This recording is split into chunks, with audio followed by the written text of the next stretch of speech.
Today we're diving deep into Sanji's incredible kicking techniques, covering everything from his debut all the way to the Wano country arc.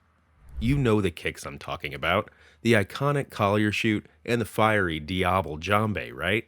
Sanji's leg-based combat has evolved over time, from the Baratie arc to the Arlong Park arc and every intense battle in between. Ever wondered how Sanji mastered those signature kicks of his? I'll be unraveling the mystery and allure behind them. This rundown will be in chronological order, so use this as a fresh perspective to relish Sanji's unique fighting style. And hey, if I miss out on any of your favorite moments, let me know in the comments. Smash that like button, drop a comment, and don't forget to subscribe to the channel. Alright, let's dive right in. Our boy Sanji's first rumble was in the Baratie arc. That's when we first saw him in action, fighting with no named techniques yet. Who would have thought this guy, always butting heads with Zeph, was actually inheriting his kick techniques? Even though they were nameless, we could already see hints of his future party table kick course. Personally, I would like to have a name for this kicking technique that was used against the Jin. Now, the first time Sanji used a named attack was on the way to Arlong Park, the collier shoot. It's basic Sanji, yell out the part of the body he is aiming at, then launch the kick. That's the stance. And when he's about to send his opponent flying, he adds shoot to the basic technique name. By the way, he and Zoro started their habitual bickering right after they met at Arlong Park, and thus the history of the two wings began. During the Arlong Park arc, we got a clear picture of Sanji's basic fighting style when he fought against Karubi. His rapid-fire combo of Kuso, Ipol, Cotolet, Cell, Poitrine, and Gego, leading up to the Mouton shot, was a sight to behold. You might think, why didn't he use this combo from the start? Well, it seems like Sanji often needs to heat up his anger before he can channel it into his strength. Looking back at Sanji's fights, we realize that there are many battles he could have ended quicker if he had gone all out from the beginning. In battles against bosses after this, the basic tactic is to finish them off with a shot from a series of attacks on each part of the body. However, he ended up losing to Arlong, even considering the severe damage from his battle with Karubi. It seemed like Arlong was stronger than Sanji at this point. Then in the Little Garden arc, Sanji dealt with Mr. 13 and Miss Friday with unnamed attacks. In Drum Island, he unleashed Reception against the Bliking Pirates. This attack sort of stands in as Sanji's throwing technique in the game. And during his battle with Lapon, he used the Flanche shoot. In his fight with Wapol, he showed off his first collaborative technique, the Armée de l'Air Gomu shot, Air Force rubber shot. With Sanji's leg strength and the elasticity of rubber combined, the destructive power is pretty impressive. In the Alabasta arc, he showed off a joint attack with Luffy and Zoro against the Sandora Lizard. The powerful attack by the three strongest members of the Straw Hat Pirates, the Gomu Gomu no Tatsu Ipole Muchi Maki shoot, Rubber Rubber Dragon Shoulder Twister Whip shoot. Only Sanji didn't have any significant executive battles since the Arlong Park arc, so it was good to see him on equal standing with Luffy and Zoro. The trio's dominance was probably established around this time. Later, he saved Luffy and the others from a pinch with the anti-manner kick course against Banana Wani. Kicking up Banana Wani's overly large body takes incredible leg strength. Sanji's kick power in the early stages, as mentioned by Oda Sensei, is far beyond 21 bats. After that, he took down Mr. 3 who had tormented Luffy and the others in Little Garden in an instant. Is Sanji stronger than Luffy? Well, a big part of Mr. 3's battle strategy is trickery, so I think there was no time to prepare for battle, and the fact he had been weakened by being submerged in water. Then the executive battle with Mr. 2 Bon Clay. It's Sanji's big fight since Arlong Park. The mutton shot that instantly killed Karubi also seems to be on par with Bon Clay's Swan Arabesque. This battle scene, as the title implies, is cool in its parody. Sanji continued to struggle when Bon Clay disguised himself as Nami, but he saw through the fact that he returned to his original form at the moment of attack and responded with a Zhu shoot. The opponent is always blown away by a body part name plus shoot, right?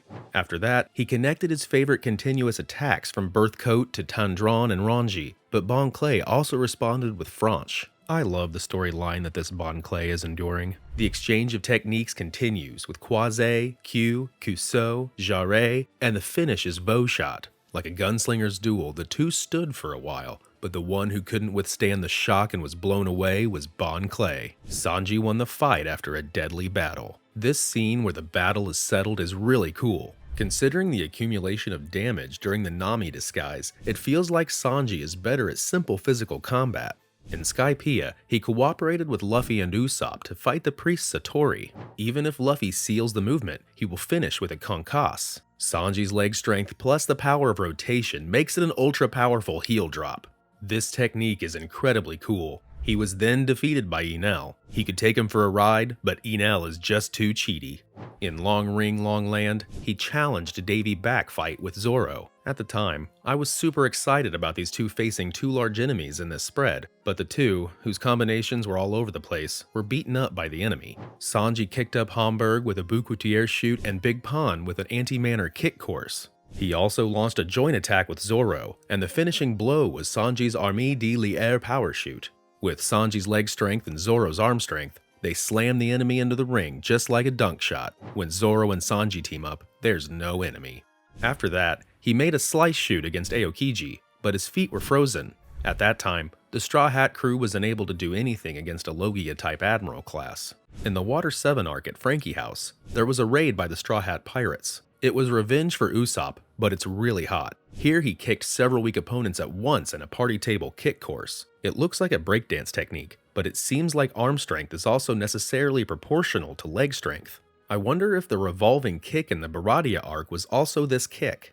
And he sneaked onto the sea train all alone. One of the attractive points of Sanji is that he is good at smart battles and taking different actions from the rest of the crew. On the sea train, he took on the government with an epic performance. With one hit of Brochette, he defeated Jerry, the small boss. He kicks the government minions with the collier Frit.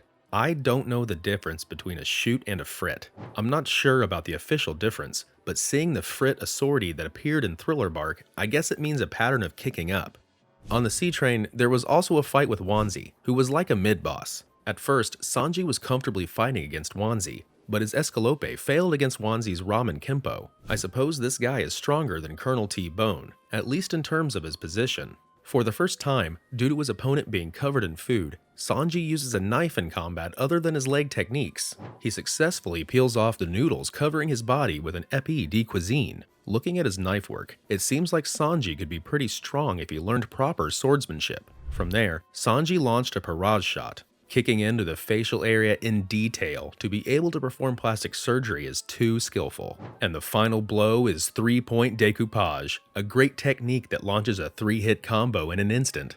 Then there was a small skirmish with the CP9 on the sea train. He caused damage to Bueno's Takai with a concuss from a horizontal spin. This Sanji has surpassed the Takai that Luffy and Zoro couldn't break. And then, Enies Lobby. He smashed a huge wall together with Zoro. This scene is a bit like the one shown in the Queen King battle. And then he made a significant appearance, instantly killing the guilty jurors. Sanji's strength at this time was really impressive. I think the animation of the Enies Lobby arc was the coolest. He used Shishanabe's shoot, Dabor Stew shoot, to run up to the top of the court in Enies Lobby. Then he was defeated by Khalifa. He won't kick a woman, even if one kills him. Sanji was overwhelmingly stronger in terms of combat power from start to finish. And then, he rushed to the pinch of Usopp. Sanji is indeed fitting for a fight against the second in command of the enemy. He launched a series of Vo shot against the formidable Jabra, but it didn't work. So, he's clearly higher ranking than Bon Clay. He also launched a strengthened version of the Trois-Semi Hashi, Due-Mi Hashi, but it was difficult to deal significant damage as well. So, in addition to the Takai, the toughness of the zone meant that the special moves so far used won't work either. Just like Zoro became able to cut iron in Alabasta, Sanji needed to step up his attack power. And so, he launches a new technique, Diable Jambe. His leg ignites due to friction heat by rubbing his shoe on the floor while spinning like a top on the spot. He's naturally ignited without motion at some point, but at first, he was turning conscientiously.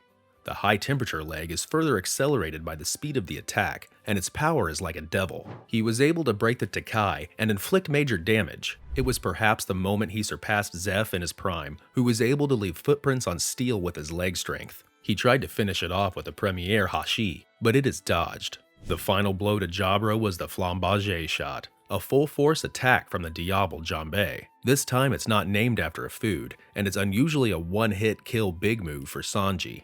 In the Enies Lobby arc, there was a clear power-up for the top three, Luffy, Zoro, and Sanji. And then in the Thriller Bark arc, he used a combined attack with Luffy and the others. 600 million belly jackpot. a combined attack after a long time. With Robin and Frankie joining in, the crew's overall strength has been enhanced. And then the executive battle with Absalom. Facing one of the Warlord's executives, Sanji has an easy fight throughout. Though it's a gapish fight, it's clear there was a significant gap in power with someone like Absalom. There's a depiction of him burning all over as a joke, but it seems to hint at spontaneous combustion from around here. And the finishing blow is the top-notch mincemeat base extra hashi. Sanji's strength shows the difference in ranks. If you consider the Enies Lobby arc, it might be his golden era. Then, the Straw Hat crew took on the excessively large oars. Intimidating oars with the Jenga cannon and dealing massive damage pinpoint with the Sakura shoot combined attack with Chopper. Later, deflected the Gum Gum bazooka with oars full weight on it using the Frieza sortie. The fact that Sanji can handle such a massive body and Luffy's killer moves shows his insane power. Then, he tried to hit Moria with the extra hashi, but is dodged. Suddenly, he attempted a concuss on Kuma, but the toughness damages Sanji's foot. Later, he battled the Flying Fish Riders. His combination attack with Luffy was cool. And for the boss, Duval, he finished, or rather, made peace with the Parage shot, practically giving him plastic surgery. In Wanzi's case, it went right back to its original face, but it looks like Duval has been this forever. At Sabaudi, he maneuvered against a world noble at the auction house. He's not directly attacking, but isn't Sanji's behavior somewhat punitive as well? And then the battle with the Pacifista. This time they respond with a combined attack by the top three. It's impressive, but the strength of the Pacifista, which could only be defeated by all of the Straw Hat pirates who powered up at Enies Lobby, is amazing. And then, Sanji was sent flying to the Kamabaka Kingdom by Kuma. Regardless of the other members, why did Kuma send Sanji to this country? He challenged Ivankov to a match but was defeated in an instant. Isn't this the first time Sanji has been defeated in a proper physical battle?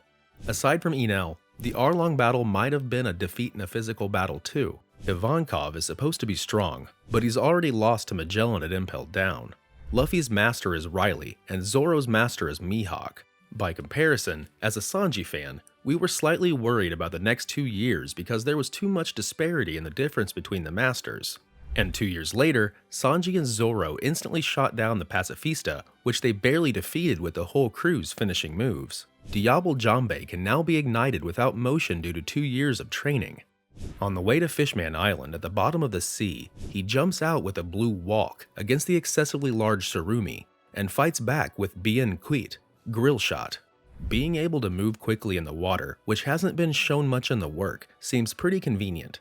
At this rate, Sanji could easily win even an underwater battle against Karubi. Against the new fisherman pirates, he flew in the sky with Skywalk. Even CP9 can fly, so it makes sense that Sanji, who specializes in foot techniques, can use it without any problem, followed by a pull-off Riere Spectre that kicks out the riffraff. And then he defeats Executive Watatsumi with a single blow of the big move Hell Memories. The whole body that was burning as a gag at Thriller Bark is really burning here. Despite such a massive body, the fact that he's burning it all with one blow is terrifying. I wonder if the bloodline elements of Germa are gradually waking up with 2 years of training. In the Punk Hazard arc, he took out one of Caesar's subordinates with a neck strike. Even though it's just a common thug, isn't it overkill to strike after igniting the Diable Jambe? Considering that it was a blow that could even break a pacifista's neck, it's terrifying to think about what happened to the human who took the hit. Later, even when his body is swapped with Nami's, he somehow manages to use Blue Walk. Even in Nami's body, he can move at high speeds in the sea if he wants to. With enough training, Nami might even be able to fly. Nami's attack power with weapons is quite high, so she might become seriously strong if she could use Skywalk as well. Sanji then came to Tashiki's rescue in her moment of peril. This led to the fateful battle with Virgo. In the early stages, Sanji had the upper hand with attacks like the Frieza sortie, but unexpectedly, his leg cracked when he tried to block a simple kick from Virgo. A major blunder. If the fight had continued as it was, it would have been bad, he said. After that, Virgo was completely armored in Haki, so he didn't seem to be serious at all in his fight with Sanji. In the Dressrosa arc, Sanji went all out to save Violet. In the anime, he took out the fodder with a Hell Memories shot. The power of that attack was enough to send a man taller than himself flying at an incredible speed into the far-off sky. After that, Sanji, who sensed Doflamingo attacking the Sunny with Observation Haki, comes to the rescue. He fought well for a moment but was quickly restrained by the powers of the string fruit and was saved by Law just as Doflamingo was about to deliver the finishing blow. Sanji has been having a rough time since his battle with Virgo. With the chase by Big Mom's ship as the trigger, Sanji's role fades out for a while. The Dressrosa arc was pretty long from this point on. During that time, Zoro showed a brilliant victory against the top executives of the Doflamingo family, while Luffy powers up further with Gear 4. Meanwhile, Sanji struggled greatly against Virgo, who was like one of Doflamingo's top subordinates. After the Dressrosa arc, Sanji made his reappearance in the Zou arc. He easily defeats Sheepshead of the Beast's pirates with a Diable Mouton shot. The secret of Sanji's birth was revealed, and in the Germa kingdom, he triumphed over Yanji. Though there was no depiction of the battle, it seems like he's on par or better than his brothers in raw physical strength. And then the fight with the judge. He's seen catching blades with his foot, so it seems like he's mastered armament haki. Facing his heartless father, Sanji seemed to have lost all will to fight. Then comes the duel between Luffy and Sanji, a tearful battle. Luffy ends up having one-on-one fights with Zoro, Usopp, and Sanji, the initial male crew. At this time, the Germa soldiers were surprised to see Sanji's flaming foot, so it seems he is truly igniting it. In this situation, Luffy took a one-sided beating without fighting back. Sanji used the Diable Jambe mercilessly against Luffy. The finishing blow to Luffy came in the form of a concasse, enhanced by the Diable Jambe. It's pretty ruthless, but Luffy was also incredibly tough. During the wedding ceremony, he dodged Katakur's attack using observation haki. Sanji is portrayed as having strong observation haki, but it would be nice to see some haki strengthening events as well. He withstood a fierce attack from Daifuku of the Big Mom pirates. He also withstands Big Mom's attack alongside Luffy, using Diable Jambe and Cross Strike. This isn't about treating women poorly. It's more like perceiving it as a defensive action, similar to when he guarded against Khalifa's attack. In the Whole Cake Island arc, there was no fight against executives, but there was a scene where he swiftly kicked Oven. At this time, Sanji is probably using Shave. Personally, I wanted him to defeat either Oven or Daifuku here. By the way, he acquired a dedicated raid suit in the Whole Cake Island arc, and his bounty rose to 330 million, surpassing Zoro for a moment. Then comes the Wano Country arc. In a battle against the Tobiropo member, Page 1, he fought wearing the raid suit. Sanji treated the Tobiropo like they were nothing. Page 1 was tough, but he skillfully utilized the features of the raid suit and manipulated him one-sidedly. I guess the finishing move was a high-flying kick, but it seems he didn't quite finish him off in the end. There was no clear depiction of the finishing blow, but I guess we can perceive that Sanji was way stronger than Page 1. Thanks to this, I ended up with the image that Tobiropo equals not so strong, so I was quite surprised when all of them made a big appearance later. In terms of standing, it's Kaido, All-Stars, Tobiropo, Headliners, and numbers, I guess. In Ogashima, he once again wore the raid suit to fight King. He was in a big pinch facing the Pteranodon dinosaur. Although he didn't take major damage thanks to the raid suit, it would have been bad if he hadn't had any protection. Afterward, he headed to Kaido along with Luffy and Jinbei. The Beast Pirates are supposed to be quite strong, even if they are pleasures, but they are treated like small fries in front of Luffy and the others. After that, he gets caught by Black Maria and was beaten up one-sidedly. This scene reminds me of the Enies Lobby arc, or rather, it feels like a scene that shows the growth of Sanji and Robin. The knightly Sanji, who always protects women, unhesitatingly asked Robin for help in this iconic scene. Black Maria probably doesn't understand the growth and relationship of the Straw Hat Pirates. From Robin, he receives the evaluation, he is worthy of being one of the wings of the Pirate King. Since Sanji hadn't had a major executive battle since the fight with Virgo, there was keen anticipation about which executive he would face in the Wano Country arc. Sanji, who had taken a beating from Virgo, would see his stock rise dramatically if he could defeat a top executive of the Four Emperors. Sanji appeared in a desperate pinch where not even Chopper, who has turned into a monster, can inflict any significant damage against the overly strong Queen. It's quite similar to his appearance in the Enies Lobby arc. Marco somehow managed to hold off the two All-Stars, but then Sanji and Zoro appeared and passed the lead roles onto them. The attack shown in this spread is cool, but personally the back view of these two men is too cool. Truly the two wings. If these two can defeat the All-Stars here, then the path to becoming the Pirate King will come into view. However, Sanji felt something is off with his body due to frequent use of the raid suit. Finally Sanji's power-up moment? Sanji fought back with various kicking techniques such as the Bien Queet grill shot, but it was not quite decisive. The attack that scorched the giant squid didn't cause significant damage to Queen either. Sanji maneuvered against Queen, but his whole body got cracked when he was caught off guard. However, Sanji, whose exoskeleton has been activated, heals this fracture in just 2 frames. Isn't this recovery ability too crazy?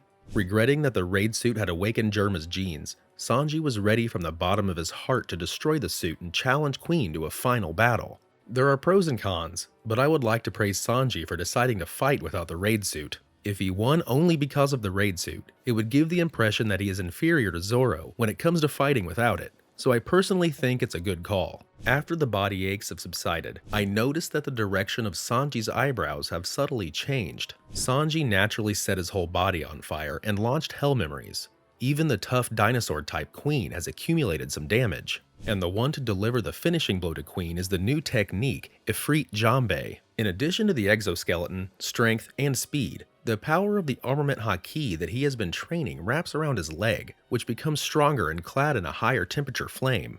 In the magazine it wasn't clear, but Sanji's leg is clad in blue flame. Blue flame is hotter than red flame. Even Ace had a red flame. So is it okay for Sanji, who is a non-Devil Fruit user, to surpass that? And so, a barrage of foot techniques powered up a notch. Collier, base coat, boeuf, jumeau a bit fec, tendron, flanchette, coup, pois, jarrette. The final blow, boeuf burst, gives him enough attack power to defeat even the hardy dinosaur-type ability user Queen. Boeuf burst feels like a powered-up version of the boeuf shot.